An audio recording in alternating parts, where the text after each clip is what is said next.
شروع کرتا ہوں اللہ تعالیٰ کے نام سے جو بڑا مہربان نہایت رحم والا ہے۔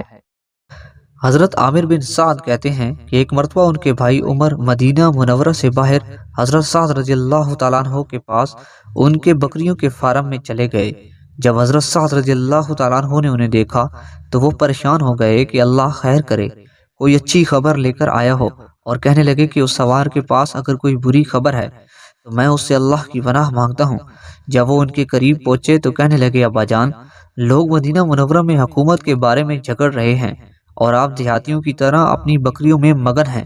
حضرت سعد رضی اللہ تعالیٰ عنہ نے ان کے سینے پر ہاتھ مار کر فرمایا، خاموش رہو، میں نے نبی صلی اللہ علیہ وآلہ وسلم کو یہ فرماتے ہوئے سنا ہے کہ اللہ تعالیٰ اس بندے کو پسند فرماتے ہیں جو متقی ہو، بے نیاز ہو اور اپنے آپ کو مخفی رکھنے والا ہو۔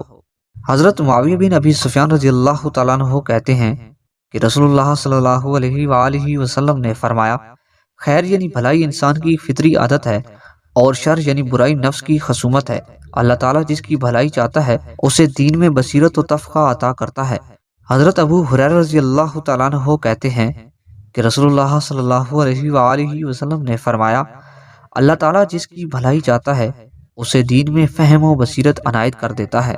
حضرت عبید اللہ بن عباس رضی اللہ تعالیٰ عنہ سے مروی ہے کہ ایک عورت جس کا نام خمیسہ یا رمیسہ تھا، نبی صلی اللہ علیہ وآلہ وسلم کی خدمت میں اپنے خاوند کی شکایت لے کر آئیں۔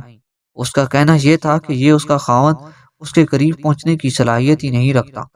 تھوڑی دیر بعد اس کا شوہر بھی آ گیا۔ اس کا خیال یہ تھا کہ اس کی بیوی جھوٹ بول رہی ہے، اصل بات یہ ہے کہ وہ اپنے پہلے خاوند سے دوبارہ شادی کرنا چاہتی ہے۔